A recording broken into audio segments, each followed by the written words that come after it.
1883년 12월 13일에 조선인의 어떤 한 사람이 미국에 편지를 보내게 됩니다.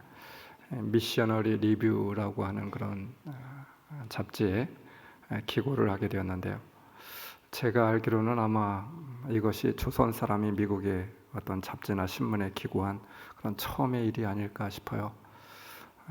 예수를 믿는 이수정이라고 하는 사람이 이 선교신문에 편지를 띄우게 됩니다. 내용은 이러하였습니다. 우리 조선을 좀 도와주세요. 우리 조선을 좀 도와주세요. 가난하고 복음을 알지도 못하는 나라입니다. 하나님을 알지도 못하고 죽어가고 있습니다. 마게도냐 사람처럼 여러분에게 손짓을 합니다. 라고 하는 편지였습니다. 이 편지는 미국 교회 교우들에게 한국 선교를 호소하는 공개 편지나 다름이 없었습니다. 편지의 내용을 조금 제가 더 읽어드리면요. 사랑하는 주의 자녀 여러분, 여러분은 지금 어떤 말씀을 하시겠습니까? 여기에 어떤 그리스도인도 하나님께 감사하고 기쁨으로 갈 수 있는 그리스도와 소중한 영혼들을 위해 일할 수 있는 기회가 있지 않겠습니까? 당신이야말로 당장 가서 일생 동안 우상을 섬겨왔던 이 가난한 조선인들에게 그리스도와 참 하나님을 이야기하는 이수정을 충분히 도와줄 수 있지 않겠습니까? 이 편지가 당신의 심장에 박동치고 있지 않습니까? 이렇게 편지를 적었습니다. 누군가가 한국에 복음의 문을 열어야 한다라고 하는 말씀 앞에 이수정이라고 하는 조선 사람의 편지에 응답하였던 한 사람이 있었죠. 그 사람이 누구였습니까? 언더우드입니다. 언더우드라고 하는 젊은 청년은 이 말을 듣는 순간 성령의 음성으로 듣고 가슴이 뛰기 시작하였습니다. 그리고 이렇게 결단하게 되죠. 내가 한국에 들어가리라. 내가 이 이수정의 말에 응답하리라 라고 하는 것이었습니다.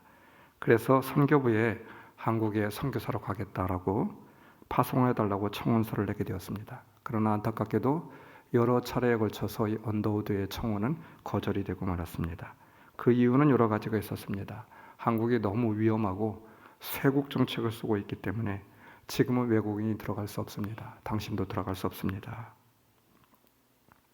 언더우드는 굴복하지 않고 수차례 요청하게 되었습니다. 그러나 그때마다 바로 거절을 당하게 되었죠. 이것이 하나님의 응답이 아닐까 생각이 들기도 하였지만 언더우드 마음속에 이런 생각이 있었습니다. 될 때까지 내가 기다리랴. 언더우드는 신학교를 졸업하고 실망하고 있는 중에 뉴욕의 한 교회에서 아주 참 아름다운 그런 교회였는데 담임자로 청빙을 받게 되었습니다. 선교사로 개성문을 두드릴 것이냐 아니면 한 교회의 목사로 그렇게 청빙을 받아서 나갈 것이냐 갈림길에 서게 되었습니다. 한참 고민하다가 목회를 해야지 라고 생각을 하고 이 청원서에 이력서를 써서 우체통에 집어넣으려고 하였습니다. 그때 하나님께서 또 강한 마음을 주셨어요. 이것이 정말 하나님께서 뜻하는 일이냐라고 하는 것이었습니다. 그 음성을 듣고 이 이력서를 우체통에 넣으려다가 그만 다시 돌아오게 되었습니다. 그리고 선교국에 다시 요청을 하게 되었죠. 그때 이 선교국에서는 실업가인 맥 윌리엄스라고 하는 사람이 있었는데 이 사람이 이런 이야기를 합니다. 우리 가문에서 해외 선교지든 아니면 교육 사업이든 우리 가문에서 선교지를 돕기를 원하고 있는데 2년 동안에 $5,000를 지불하겠습니다. 라고 하는 소식이었습니다. 이 소식이 선교 사무실에 도착하게 되었고 또 언더우드가 요청한 그 선교 요청이 마침내 선교국에 그렇게 허락을 얻게 되었습니다. 그로 인하여서 언더우드는 한국에 조선에 그렇게 파송되게 되었죠. 파송식에서 전하였던 본문이 오늘 성경의 본문입니다. 사도행전 16장 6절로부터 10절에 있는 말씀이었어요. 오늘 안수를 받는 언더우드 선교사도 마찬가지 인도 선교사로 가려고 했는데 이수정 씨의 요청으로 조선으로 선교지를 정하고 떠나게 되었습니다. 라고 고백하면서 이 오늘 성경의 본문의 말씀이 그렇게 낭독이 되었고 모든 회중들이 눈물로 그를 환송하기 시작하였습니다. 우리 다시 만날 때까지 하나님이 함께 계시오. 훈계로서 인도하며 도와주시기를 바라네. 다시 만날 때, 다시 만날 때, 예수 앞에 만날 때, 다시 만날 때, 다시 만날 때, 그때까지 계심 바라네. 모든 성도들이 이 언더우드 목사님을 부둥켜 안고 울면서 환송식으로 그렇게 보내지게 되었습니다. 이러므로 인하여서 한국에 선교의 문이 열려지게 되었고, 그 수없이 많은 교회와 수없이 많은 선교 역사들이 지금까지 이어져 오게 되었죠. 한 사람이 성령의 음성을 무시하지 않고 순종할 때 조선 이 대한민국의 놀라운 붕의 역사가 일게 되었습니다. 우리가 잘 알고 있는 연세대학교, 그 밖에 많은 수없이 많은 기독교 학교가 있습니다. 또 세브란스 병원, 그뿐입니까? 한국에 얼마나 많은 장로교가 있습니까? 이 많은 장로교를 통해서 얼마나 많은 사람들이 구원을 받았습니까? 그 수백 년 동안. 그뿐입니까? 이 한국을 통해서 얼마나 많은 위대한 선교의 역사가 한국뿐만이 아니라 전 세계로 뻗어나가게 되었습니까? 한 사람의 성령의 음성에 순종하고 성령의 음성에 예민하였던 이 일들로 인하여서 위대한 역사가 이루어지게 되었죠. 여러분, 이 일은 언더우드만의 일이 아닙니다. 우리 인생도 마찬가지입니다. 하나님의 위대한 역사가 지금 우리의 삶 가운데 진행 가운데 있죠. 어떻게 하면 이 하나님의 위대한 역사를 이뤄갈 수 있을까요? 어떻게 하면 하나님의 놀라운 역사가 이룰 수 있는 한 해를 우리가 만들어갈 수 있을까요? 우리 인생의 위대한 전환점을 우리는 어떻게 바꿔야 될까요? 사랑하는 성도 여러분, 오늘 이 시간 언더우드뿐만 아니라 우리들에게도 하나님께서 말씀하고자 하는 그런 내용이 있을 줄 믿습니다. 우리 각자에게 그 음성을 오늘 다시 한번 우리가 바로 들을 수 있는, 또 마음 가운데 깊이 새겨들 수 있는 귀한 시간이 다 될 수 있기를 주님의 이름으로 축원합니다. 사도행전 16장은 교회 역사와 인류의 문명 가운데 아주 중요한, 정말 너무나도 중요한 분수령이 되었던 그런 말씀입니다. 오늘 말씀에 중요한 두 지명이 나오고 있죠. 드로아라고 하는 지명과 루스드라라고 하는 지명입니다. 역사학자였던 토인비, 그 위대한 역사학자는 이렇게 이야기하고 있어요. 역사의 연구라고 하는 책에서 드로아에서 바울을 태우고 마게도냐로 향한 배가 바로 유럽의 역사를 바꾸는 배였으며 유럽의 문명사를 안고 가는 배였다. 이렇게 증언하고 있습니다. 그 조그만 나룻배가, 그리고 한 사람이 탔던 그 배가 유럽의 문명을 바꾸는 그런 배였대요. 그 배에서 유럽의 문명사가 새로 쓰여졌다 말씀하고 있습니다. 바울에 의하여 마게도냐로 전도 여행이 이루어지지 않았다라고 하면 오늘의 유럽과 서구 문명은 존재하지 않았을 것입니다. 또 루스드라는 바울의 사역과 교회 역사 가운데 정말 중요한 전환점이 되고 있습니다. 교회 역사 가운데 이 루스드라라고 하는 지명에 대해서 잘 알고 있는 사람은 없어요. 우리들도 익숙하지 않습니다. 그런데 이 루스드라라고 하는 지명은 교회 역사에 정말 너무나도 중요한 그런 지명이 되고 있죠. 루스드라에서 중요한 두 사건이 일어나게 됩니다. 한 사건은 나면서부터 걸어보지 못하였던 안진뱅이가 바울이 그에게 믿음이 있는 것을 보고 일으켜 세우게 됩니다. 놀라운 일이 일어나게 되죠. 많은 사람들이 너무나도 이 기적과 같은 역사 가운데 놀라게 되었습니다. 또 한 사건은 안디옥과 이고니온에서 온 유대인들이 바로 사람들을 선동하게 되었습니다. 저들이 기적을 일으킨 것은 사탄의 도움을 받아서 귀신의 힘을 얻어서 그렇게 한 것이다 라고 선동을 하게 되었죠. 이들은 안디옥, 바로 160km나 떨어진 곳에서 이 루스드라에 찾아온 사람들이었습니다. 바울 일행을 죽이려고 끝까지 루스드라까지 찾아온 사람들이었습니다. 이로 인하여서 바울은 돌로 맞아서 거의 목숨을 잃을 정도로 피를 철철 흘리며 그 성에서 쫓겨나게 됩니다. 루스드라는 마치 우리 인생과도 같은 것 같아요. 때로는 하나님의 역사 아래에 있는 것 같기도 하고 때로는 하나님의 현존이 보이지 않는 것처럼 보여지기도 합니다. 환난과 고통이 있습니다. 마치 우리가 인생을 살아가는 것과 같아요. 어려움과 환난이 있기도 하지만 또 좋은 일이 나기도 하죠. 또 다시 어려움을 당하기도 합니다. 마치 드라마틱한 루스드라의 현장이 우리의 인생의 현장처럼 보여주고 있습니다. 루스드라의 안진뱅이 사건은 바울의 말 한마디로 벌떡 일어나게 되었습니다. 그런데 여러분, 왜 하나님은 이 일로 하여금 바울로 하여금 매를 맞아서 그 성에서 쫓겨나게 하고 거의 죽을 지경에 이르기까지 그대로 두고 보셨습니까? 아니, 그와 같은 놀라운 기적의 역사를 일으키는 하나님이시고 바울이 그와 같은 기적을 일으키는데 돌로 맞는 것 피할 수 있지 않겠습니까? 매 맞는 것이 상책인가요? 근데 하나님께서는 그대로 두고 보세요. 여러분, 오늘도 우리는 이와 같은 문제들 때문에 신앙이 흔들리는 분들이 있습니다. 하나님은 능력이 참 많으신데 나는 정말 하나님의 뜻대로 살고자 결단하고 또 이렇게 신앙생활 열심히 잘하고 있는데 왜 나는 고통을 받아야 되고 내 고통받는 거 하나님은 두고 보고 계시는 것일까?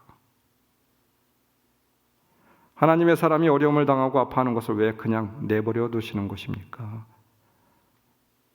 왜 나의 계획을 막고 있는 것입니까? 왜 내가 가는 길을 하나님은 막고 있는 것이죠? 여러분, 이렇게 생각이 들지 않아요? 사도행전 14장 분명히 바울과 하나님이 함께 했습니다. 그러나 바울의 고난을 핍박을 모면하도록 하는 그런 능력은 나타나지 않았어요. 우리는 생각해 보아야만 합니다.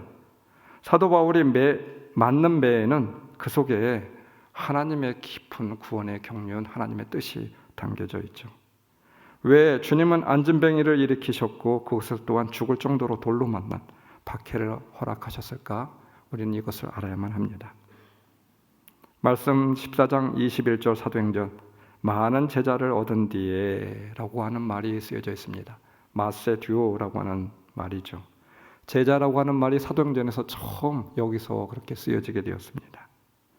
오늘 말씀 16장을 보면 거기에는 디모데라고 하는 제자가 있는데 루스드라에 디모데라고 하는 제자가 있었다 이 말입니다.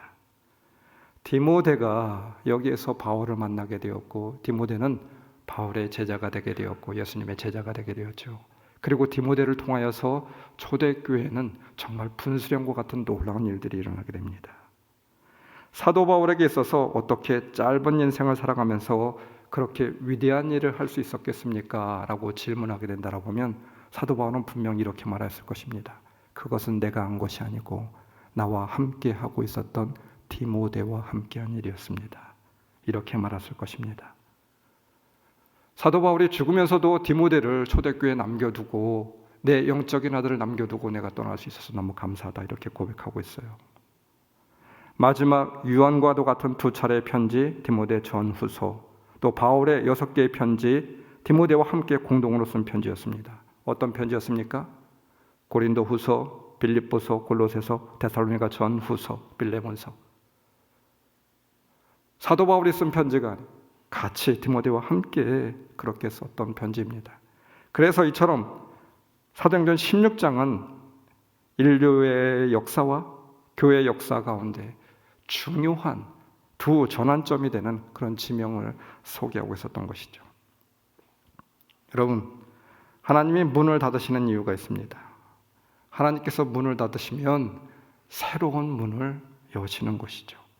사도행전 16장 8절 그래서 그들은 무시아를 지나서 드로아에 이르렀다. 말씀 7절 무시아 가까이 이르러서 비두니아로 들어가려고 하였으나 예수의 영이 그것을 허락하지 않으셨다. 아시아에서 말씀을 전하는 것을 성령이 막으셨다고 합니다. 그러면 아시아가 아닌 다른 지역이 있었겠죠. 우리는 이미 성경을 잘 알고 있어서 마게도냐 그것이 바로 유럽이었음. 빌립보의 첫 성, 유럽의 첫 성 빌립보였음을 우리는 잘 알고 있습니다. 하나님이 뜻이 있어서 우리의 길을 막으실 때 하나님께서는 괜히 막으시는 분이 아니십니다. 하나님이 길을 막으실 때 여러분 놀라운 일이 일어나고 있음을 기대하십시오. 우리가 생각지도 못한 크고 놀라운 일들 하나님은 우리 인생 가운데 문을 닫으실 때 새로운 문을 열고 있다라고 하는 것입니다. 닫힌 문 앞에서 우리는 닫힌 문을 보고 실망하고 좌절하고 눈물을 흘릴 것이 아니라 새로운 문, 새로운 열려질 문을 향하여서 우리가 정말 믿음을 가지고 앞으로 나아가야만 될 줄 믿습니다. 낙담하고 좌절하고 젖은 눈으로 눈물을 흘릴 것이 아니라 주님이 이루실 놀라운 역사를 바라보는 그런 믿음의 눈이 우리에게 있어야 될 줄 믿습니다. 영국에서 보면 몇막 몇 장이라고 하는 말을 종종 쓰기도 합니다. 이를테면 3막 3장으로 되어 있을 때 1막이 지난 시점에서 우리는 결론을 말해서는 안 되죠. 3막이 되기까지는 많은 위기와 갈등, 전환 이런 일들이 일어나게 됩니다. 때로는 일이 잘 풀려지기도 합니다. 또 때로는 꼬여질 수도 있게 되는 것이죠. 그러나 여러분, 아직 3막이 끝나지 않았잖아요. 아직 영국이 끝난 것이 아닙니다. 결론은 3막 3장에서 결론이 지어지게 되는 것이죠. 우리 인생도 저는 그와 같다라고 믿습니다. 위대한 성경의 인물들을 여러분 살펴보십시오. 그들의 인생 가운데도 이와 같이 영국의 3막 3장이 그대로 적용되고 있습니다. 요셉의 인생에서 하나님은 1막에서 문을 닫으셨어요. 형들에 의하여서 이집트의 노예로 팔려가게 되었습니다. 그러나 여러분, 2막은 더 기가 막힙니다. 감옥에 갇혔습니다. 이유 없이 감옥에 들어가고 죽을 고생을 합니다. 언제 죽을지 모르게 됩니다. 두렵고 힘든 고통의 순간, 좌절의 시간이 흘러가게 됩니다. 아, 잘못되었나? 이것으로 끝나는 것일까? 이것은 내가 의도한 것이 아니었는데 왜 하나님은 문을 닫고 있는 것일까? 분명 무엇인가 잘못된 것처럼 보여졌습니다. 3년 이상의 감옥 생활과 10년 가까운 노예 생활, 젊은 요셉에게는 절망하게 넉넉한 시간이었죠. 철저하게 버림받고 속절없이 지나가는 시간이었습니다. 그러나 여러분, 하나님은 3막을 두고 계셨습니다.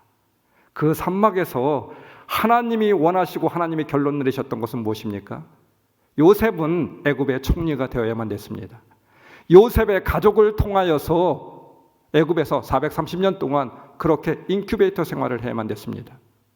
출애굽을 하기 위한 바로 전 단계였던 것이죠.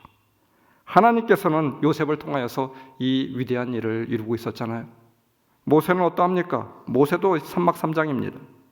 1막은 왕궁에서요, 2막은 미디안 광야에서 40년을 헤매게 되었습니다. 모세는 인생의 1막에서 애굽의 왕자였어요. 부족할 것이 없고 탁월한 능력의 소유자였습니다. 그러나 하나님은 1막을 닫았죠. 그리고 2막에서는 어떤 일이 벌어지게 됩니까? 미디안 광야에서 버림받은 인생이었습니다. 마치 쓰레기와 같은 그런 인생처럼 느껴지게 되었습니다. 아, 2막으로 끝나는 줄 알았습니다. 그런데 하나님께서는 마지막 3막을 예비해 두고 있었어요. 준비하고 있었습니다. 사도행전 7장 30절, 때가 참해 라고 말씀하고 있어요. 하나님이 만드시고 하나님이 기다리셨다 이 말입니다. 닫혀진 문 같았는데 하나님은 그 닫혀진 문 가운데서 새로운 문을 열고 있었어요. 야고보서 1장 5절, 여러분 가운데 누구든지 지혜가 부족하거든 모든 사람에게 아낌없이 주시고 나무라지 않으시는 하나님께 구하십시오. 그리하면 받을 것입니다. 하나님은 우리에게 감당하지 못할 시험을 주신 적이 없다고 말씀하셨고, 시험 당할 즈음에 피할 길도 주신다고 말씀하고 있습니다.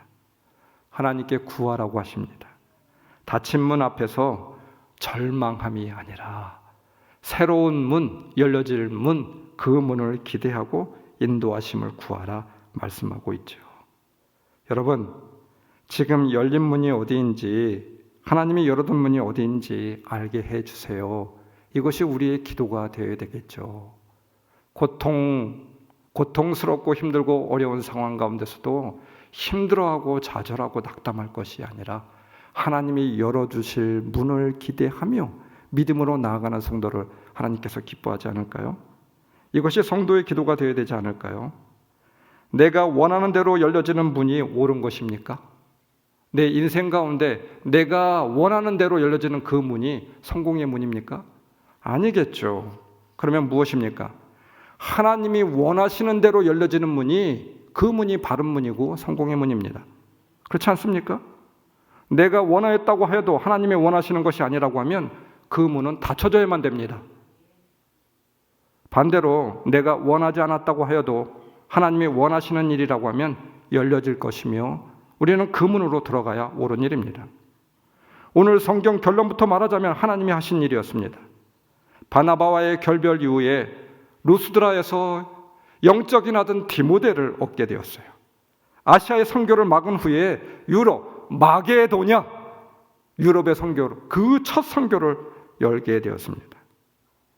하나님이 막으심으로 인하여 궤도가 수정이 되었죠.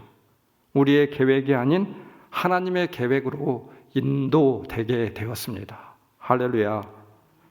우리의 인생에도 때로는 하나님이 막으실 때가 있습니다. 그때가 은혜입니다. 실망하거나 좌절하지 마십시오. 그것이 바로 진실로 귀한 것이죠. 잘 되는 일만이 하나님이 하시는 일입니까? 그리고 이것이 성공입니까? 내가 원하는 대로 열려지는 것이 은혜입니까? 여러분, 우리는 그렇게 믿고 있지 않아요. 그것이 은혜가 절대로 되지 않습니다. 잘 안 되고 실패하고 어려운 일이 있어도 하나님이 하시면 그것이 은혜인 것이죠. 예수님은 실패하였습니다. 그렇습니다. 예수님은 정말 실패하였습니다. 우리 인간적인 시각으로, 세상의 시각으로 보면 철저하게 실패한 자였습니다. 그러나 하나님의 계획이 거기 있었다라고 하면 예수님은 승리한 것이죠. 우리는 그렇게 믿고 있습니다. 예수님이 십자가를 지신 것을 여러분 누가 실패하였다라고 말할 수가 있겠습니까? 때로는 우리가 원하는 일들은 철저하게 막혀지는 역사가 있기를 바랍니다. 할렐루야. 그리고 하나님이 원하시는 쪽으로 그 문이 열려지기를 바랍니다. 이것이 은혜입니다. 이것이 복된 인생이에요. 이것이 바로 인생의 성공입니다. 언젠가 선교여행을 가며 하늘에서 사막을 내려다본 그런 기회가 있었습니다. 지금도 잊혀지지 않아요. 여러분들도 아마 종종 보실 것 같아요. 하늘 꼭대기에 올라가서 밑을 내려다보게 된다고 하면 모든 것이 한눈에 들어오잖아요. 어디에 무엇이 있는지, 도로는 어디에 나 있는지, 물은 어디로 흐르고 있는지, 그 높은 산에서 그 물줄기가 그 밑에 땅까지 쭉 연결되는 것을 보게 됩니다. 눈앞에 보여지는 것이 다가 아니었습니다. 평지에서 보여줬던 내 눈앞에 있는 건 그것만 보여지잖아요. 그런데 하늘 꼭대기에 올라가게 되니까 그 물줄기가 어디로 가고 있는지 처음과 끝을 다 알게 됩니다. 여러분, 그래서 우리의 원하는 쪽이 아니라 하나님이 원하는 쪽으로 열려져야만 됩니다. 처음과 끝을 알고 계시는 그 하나님이 우리 인생을 이끌어 가실 것입니다. 모든 것을 알고 계시고 주관하시는 하나님은 우리를 선하신 쪽으로 인도하여 주실 줄 믿습니다. 지금도 이끌어 가시고 있는 줄 믿습니다. 여러분, 우리의 인생도 그렇게 이끌어 가시기를 원합니다. 하나님이 원하는 쪽으로 이끌어 가시기를 축원합니다. 하나님을 신뢰하십시오. 오늘의 닫힌 문이 아닌 하나님이 열어주실 문을 기대하고 그 문으로 들어갈 수 있는 저와 우리 성도 여러분들이 다 될 수 있기를 주님의 이름으로 축원합니다. 닫혀진 문은 어떻게 열려지는지 우리는 알아야만 됩니다. 무엇보다도 먼저 하나님의 뜻, 인도하심을 구해야 되겠죠. 바울은 늘 성령님의 인도하심을 구하게 되었습니다. 말씀 6절, 아시아에서 말씀을 전하는 것을 성령이 막으심으로 그들은 부르기아와 갈라디아 지방을 거쳐가서, 여러분, 우리가 놓치는 부분이 있어요. 이 사도행전 16장을 보게 된다라고 하면 늘 우리는 드로아라고 하는 지명에 그렇게 우리의 눈이 고정이 되어 있습니다. 근데 드로아보다도 더 중요한 것이 있습니다. 바로 오늘 말씀에 있는 6절입니다. 하나님께서 성령을 통하여서 인도하셔서 사도 바울은 늘 그렇게 성령의 인도하심을 따라 주님의 뜻을 따라 쫓아갔다 이 말입니다. 그래서 드로아까지 이끌어 가게 되었다 이 말을 하고 있어요. 말씀 9절에서 밤에 환상으로 나타나서 꿈에 보여주어서 그래서 그냥 그 꿈을 보고 드로아 마게도냐로 넘어가게 되었다 이 말이 아닙니다. 하나님의 인도하심을 늘 구하는 삶이 있었습니다. 기도가 있었어요. 바울의 계획은 아시아를 전도하려고 모든 계획과 준비를 하였는데 그 모든 것을 내려놓아야만 했습니다. 아무것도 준비되지 못한 지역을 선교를 하러 떠나는 것 쉽지 않았을 것입니다. 그러나 중요한 것은 내 모든 계획과 생각 이전에 주님의 계획과 주님의 뜻, 주님의 인도하심, 여기에 나의 계획을 맞추어 나가는 것이 되겠죠. 마태복음 26장 39절, 그러나 내 뜻대로 하지 마시고 아버지의 뜻대로 해 주십시오. 주님께서는 이렇게 기도하였습니다. 겟세마네 동산에서 기도하신 그 기도를 우리는 들어야 되고 여러분 기도를 해야만 합니다. 내 뜻대로 마시고 아버지의 뜻대로 하소서. 우리는 내 뜻대로 되기를 원하고 있고 내 뜻대로 되는 것이 성공인 줄 그렇게 알고 있습니다. 그런데 주님께서는 말씀하셨습니다. 우리들에게 기도의 모범을 보여주시며 내 뜻대로가 아니라 하나님의 뜻대로, 하나님의 인도하심대로 그렇게 되기를 기도하라. 여러분, 우리는 어떠합니까? 사실 하나님의 뜻을 구하기보다 내 뜻을 구하기에 앞섰잖아요. 기도도 그러했습니다. 늘 내 뜻을 구하는 기도를 드리고 있었습니다. 혹 하나님의 뜻을 알지만 내 뜻을 하나님의 뜻이라고 여러분 강요하지는 않았나요? 유대인들이 보고 있는 탈무드에 보면 한 농부가 나오게 됩니다. 어느 날 이 신실한 농부의 가정 가운데 너무나도 기쁘고 경축스러운 그런 일이 일어나게 되었습니다.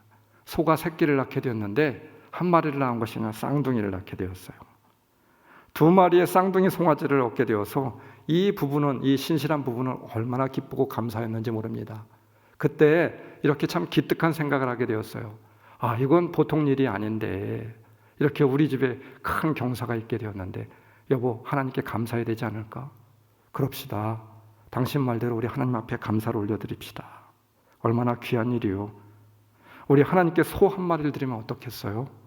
남편이 그 말에 정말 좋겠다고 하나님의 은혜라고 생각하고 하나님께 소 한 마리를 그러면 감사로 드리자고 이렇게 결단하게 되었습니다. 송아지를 잘 키워서 하나님께 감사의 예물로 드리십시다. 그런데 얼마가 지나서 안타깝게도 잘 자라던 쌍둥이 소가 그 한 마리가 그만 죽게 되었습니다. 시름시름 앓다가 죽게 되었어요. 아내가 남편한테 말합니다. 여보, 송아지 한 마리가 죽었어요. 어떻게 하면 좋죠? 그러자 남편이 말합니다. 이 일을 어쩌지? 하나님의 소가 죽었구만. 참으로 이상한 것은 늘 죽는 소는 하나님의 소가 죽어요. 우리는 늘 나의 소유인 소는 살아있고 하나님의 소를 늘 죽이고 있습니다. 하나님의 뜻을 구하며 살아야 되는데 늘 나의 뜻이 앞서고 있고 하나님의 뜻이라고 이야기하고 있지만 나의 뜻을 하나님의 뜻으로 그렇게 종용하고 있습니다. 탈무드의 농부는 바로 우리의 오늘날의 모습이죠. 하나님의 뜻과 나의 뜻을 저울질하며 그 추가 항상 나에게 기울고 있습니다. 나의 뜻을 하나님의 뜻으로 둔갑시키며 살아가고 있지는 않습니까?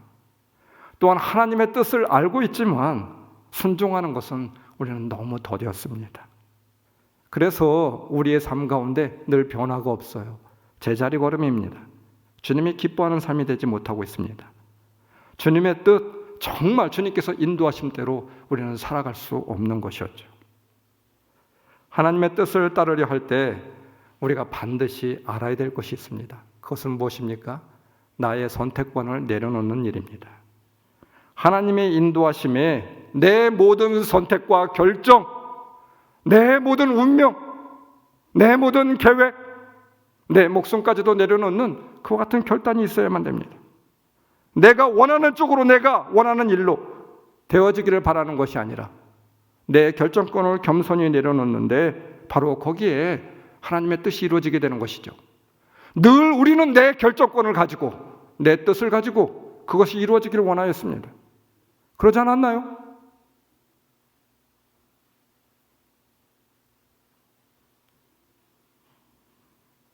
내가 원하지 않지만 하나님이 원하시는 일로 하나님이 원하시는 쪽으로 이루어지는 그것이 성공이죠. 나의 선택권을 내려놓을 때 그때 하나님의 뜻이 보여지는 것입니다.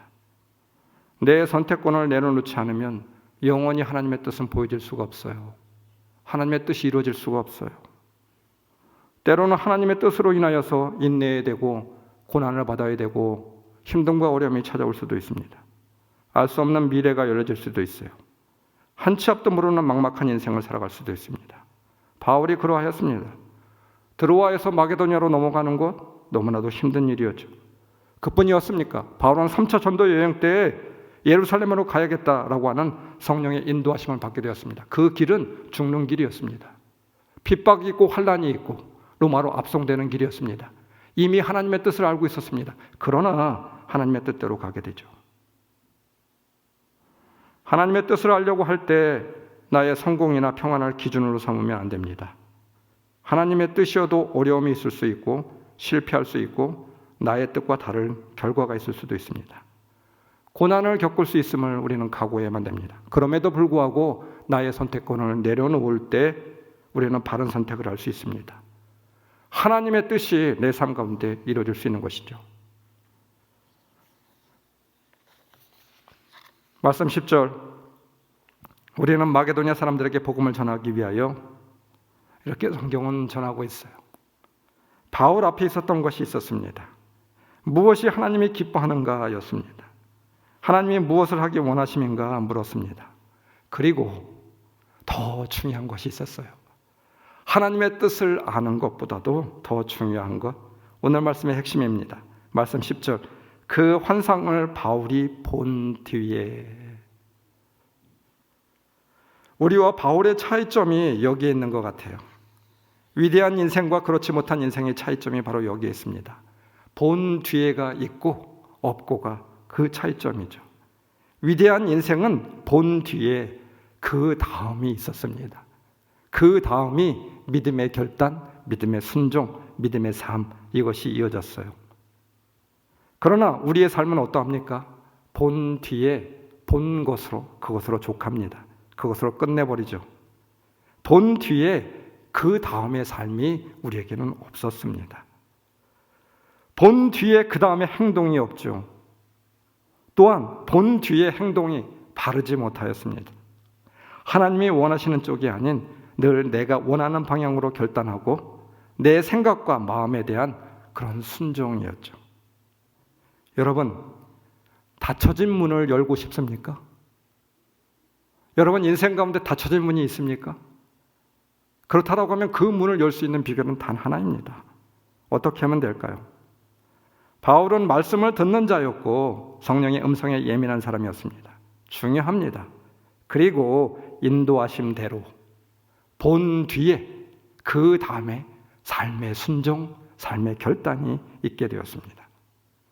바울이 모든 계획을 바꾸는 것 정말 쉽지 않은 일입니다. 바울 혼자 선교여행을 갔던 것도 아니었습니다.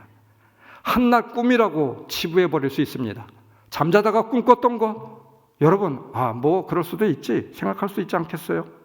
아무 계획 없이, 그리고 많은 사람들을 인도하는 리더로서 자신의 꿈속의 환상을 보고 그대로 순종하고 결단하며 미지의 세계로 아무것도 준비되어 있지 않는 곳으로, 아무 계획도 없는 곳으로 가는 것, 이것이 쉬운 일입니까? 그러나 바울은 깊이 기도하고 더 중요한 것은 환상에 보여진 대로 결단하였던 것입니다. 성령의 음성에 순종하였습니다. 역사가 토인비는 드로아로 건너는 배 안에서 인류의 역사가 바뀌어졌다라고 말하고 있어요. 그 인류의 배, 유럽의 문명을 바꾸었던 그 배는 어떤 배였습니까?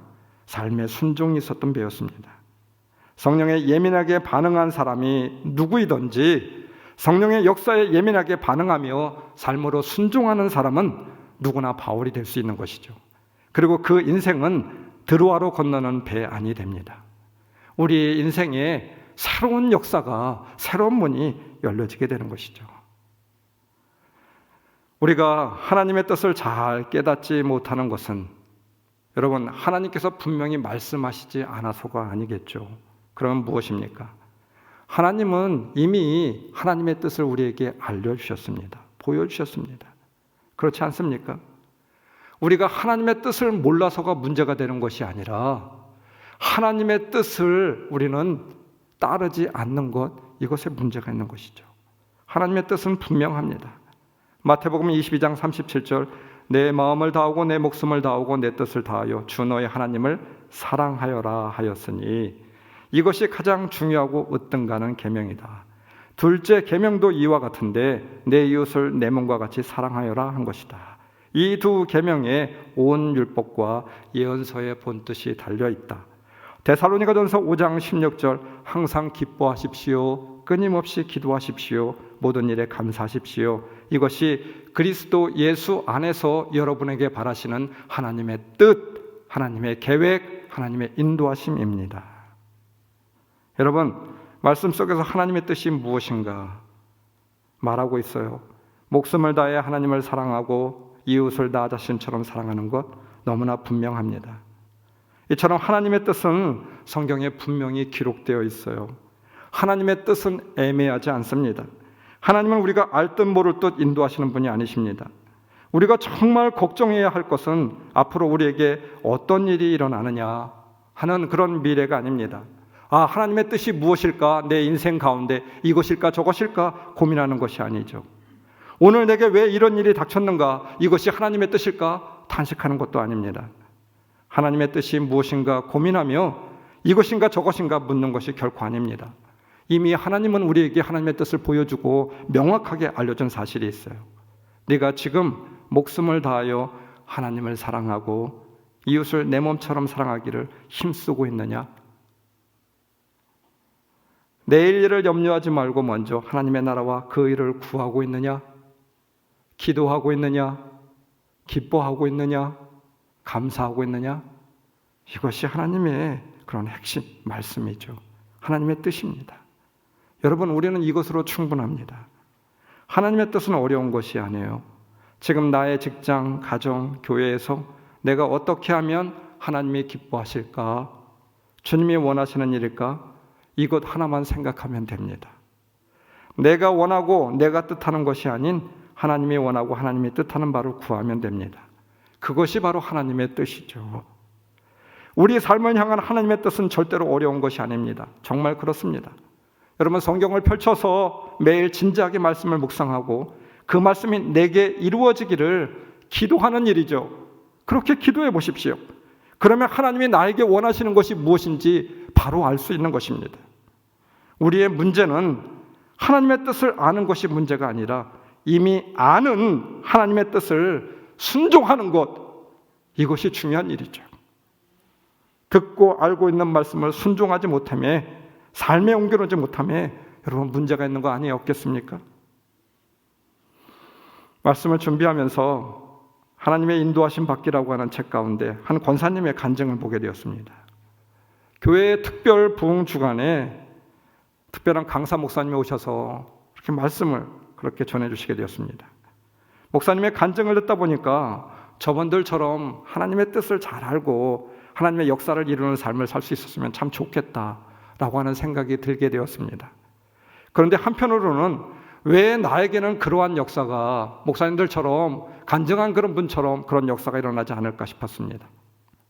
나는 특별한 목사님이 아니어서, 주의 종이 아니어서, 주님의 음성을 듣지 못해서인가? 왜 나는 그렇게 안 될까 싶었는데 기도 중에 성령께서 그동안 자신에게 종의 마음과 사랑의 마음, 섬김과 헌신의 마음을 계속해서 주셨다라고 하는 것을 깨달았습니다. 그러면 도대체 나의 문제는 무엇일까라고 하는 것이었어요. 왜 나는 저분들과 이렇게 다를까? 내 삶은 다를까 생각해 보니까 그분들은 주님이 주시는 마음에 즉각 순종했다라고 하는 것입니다. 그러나 나는 주님이 주시는 마음이 있었고 주님의 뜻을 알고 있었지만 그렇게 순종하지 못했다. 내 삶 가운데 즉각적인 순종이 없었다라고 하는 것을 알게 되었다고 합니다. 누구를 돕더라도 주님이 재정을 주시면 그 중에 얼마를 헌금하고 이웃을 돕겠다라고 하는 생각을 목사님들은 했다라고 하는 것이죠.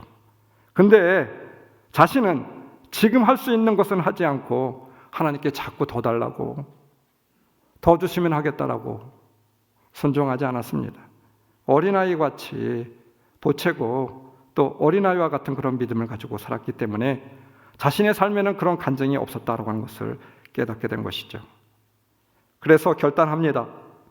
내가 할 수 있는 것은 무엇인가 생각해 보니까 많은 생각이 떠오르게 되었습니다. 오늘 눈물로 기도할 수 있지 않을까? 오늘 가까운 성도에게 따뜻한 말 한마디 할 수 있지 않을까? 오늘 아내에게 사랑한다라고 말할 수 있지 않을까? 공부하는 딸에게 애쓴다라고 칭찬하고 말할 수 있지 않을까? 어려운 이웃을 위하여 따뜻한 차 한 잔, 떡 한 조각을 나에게 나눌 수 있는 힘이 있지 않을까? 내가 먼저 손을 내밀어서 미안합니다. 내가 잘못했습니다. 나를 용서해 주십시오. 이렇게 말할 수 있지 않을까?